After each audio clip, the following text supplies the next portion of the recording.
बिस्मिल्लाहिर्रहमानिर्रहीम। Welcome students, उम्मीद करता हूँ आप सब खैरियत से होंगे। बच्चों, आज हम चैप्टर 12 इलेक्ट्रोमैग्नेटिज्म की तमाम असाइनमेंट प्रॉब्लम को सॉल्व करेंगे। हमारे पास बेटा असाइनमेंट नंबर 1 है। The figure below show aluminium rod resting between the poles of a magnet. A current is pass through the rod from to brass strip connected to a power supply.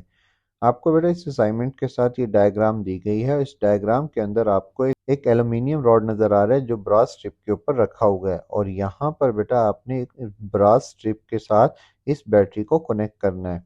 पहली चीज जो इस diagram से आपसे पूछी गई है, one on the figure draw the direction of current when switch is close, कि जब इस स्विच को हम क्लोज करेंगे तो करंट की डायरेक्शन क्या होगी।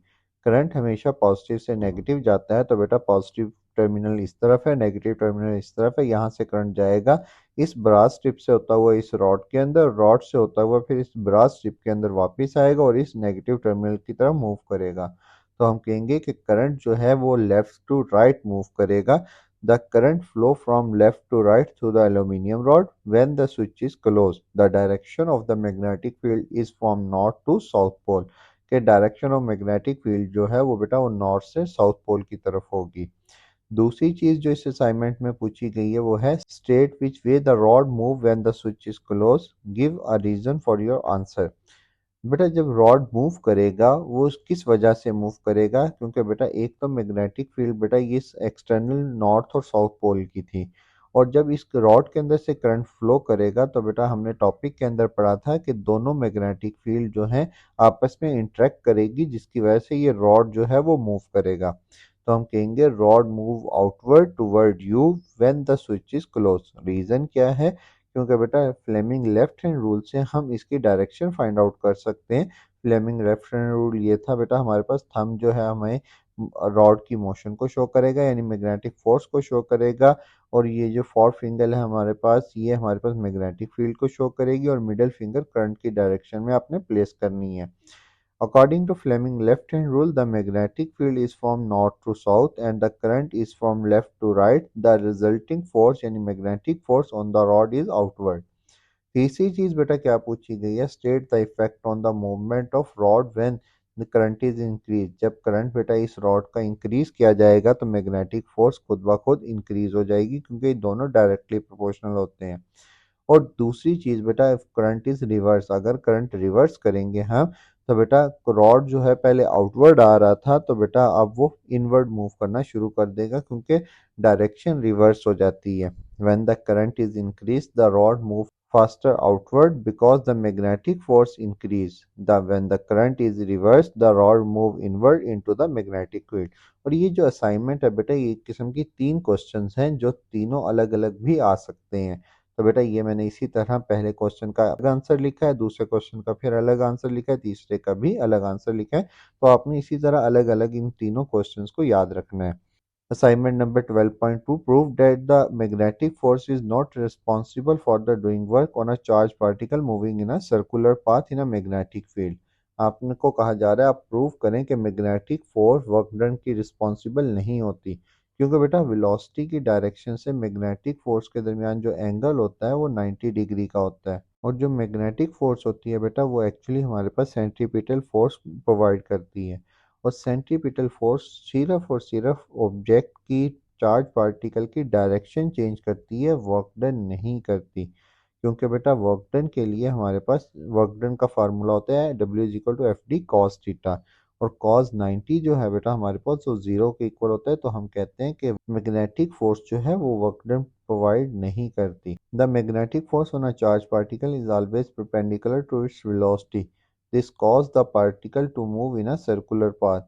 But since the force and displacement are at 90 degree angle, no work is done. The work done is given by Fd cos theta. Cos theta is 90 degree, तो work done हमारे पास zero हो जाएगा. Hence, magnetic force does no work because there is no displacement in the direction of force. Next है बेटा हमारे पास third assignment. In a uniform magnetic field with a strength of 1.2 multiply 10 raised to power 3 Tesla, calculate the radius of orbit of a circular path of an electron moving at a speed of 2 multiply 10 raised to power 7 metre पर second. अब बेटा आपको कहा गया है कि एक uniform magnetic field के अंदर एक चार्ज पार्टिकल इलेक्ट्रॉन जो है वो रिवॉल्व कर रहा है। आपको गिवन डाटा के अंदर उसकी वेलोसिटी दे दी गई, इलेक्ट्रॉन की मैग्नेटिक फील्ड दे दी गई है और चार्ज ऑफ इलेक्ट्रॉन दे दिया गया है और मैस ऑफ इलेक्ट्रॉन ये हमें मालूम होता है। आपने रेडियस फाइंड आउट करना है जिस तरह बेटा वो इलेक्ट्रॉन जो है उस सर्कुलर पाथ में मूव कर रहा है, जस्ट लाइक दिस। अब यहाँ पर बेटा हमारे पास क्या होगा, रेडियस का फार्मूला हमने टॉपिक में निकाला था, R is equal to M V divide by E B. ये चारों वैल्यूज को जब हम पुट करेंगे तो बेटा रेडियस आएगा 0.0948 मीटर और यही हमारे पास रिक्वायर्ड आंसर था। नेक्स्ट है 12.4 assignment. A 15 centimeter long solenoid has 300 turns of wire and 5 ampere current flow through it. How strong is the magnetic field inside the solenoid? आपको कहा गया है बेटा 15 सेंटीमीटर एक लॉन्ग सोलिनॉइड है और उसकी 300 टर्न्स हैं और उसके अंदर से इतना करंट जो है वो फ्लो कर रहा है। अब जब करंट सोलिनॉइड के अंदर से फ्लो करता है तो मैग्नेटिक फील्ड पैदा होती है और आपने उस मैग्नेटिक फील्ड की वैल्यू फाइंड आउट करनी है।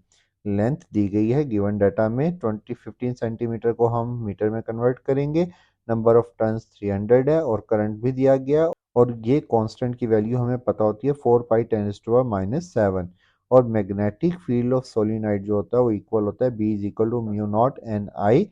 और यहाँ पर बेटा जो एन है ये हमारे पास number of turns per unit length है, तो पहले हम एन की वैल्यू निकाल लेते हैं। N is equal to capital N divided by L, 300 multiply by 0.15, तो बेटा ये आ गया 2000। अब एन की वैल्यू, आई की वैल्यू और म्यू नॉट की वैल्यू को आपस में मल्टीप्लाई करेंगे तो बेटा ये आ जाएगा हमारे पास 12.6 मिली टेस्ला और यही हमारे पास रिक्वायर्ड आंसर था। नेक्स्ट है बेटा 12.5 assignment. A magnetic field of 0.8 Tesla passes perpendicular to a disk with a radius of 2 centimeter. Find the magnetic flux through the disk.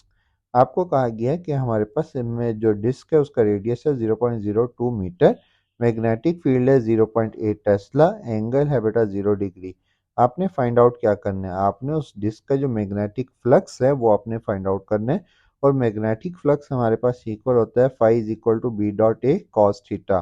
B dot A को जब हम खत्म करेंगे बी ए कॉस थीटा और यहाँ पर ए जो है एरिया ऑफ डिस्क जो होता है वो हमारे पास होता है पाई आर स्क्वायर, तो ए की जगह पर हम वैल्यू पुट करेंगे पाई आर स्क्वायर की, तो बेटा हमारे पास आएगा phi is equal to B dot pi r square dot cos theta. इन तमाम की वैल्यू हमारे पास गिवन है, वैल्यूज पुट करने के बाद बेटा हमारे पास आंसर आएगा 1.0053 10⁻³ वेबर और यही हमारे पास रिक्वायर्ड आंसर था।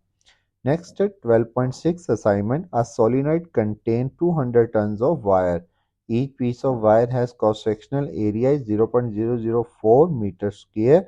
if the magnetic flux density is 12 milli-Tesla, calculate the magnetic flux linkage।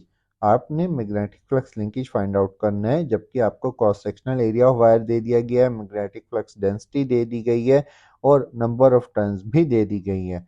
Magnetic flux linkage का फार्मूला होता है बी ए एन, यहाँ पर बी मैग्नेटिक फील्ड, ए एरिया और एन नंबर ऑफ टर्न्स।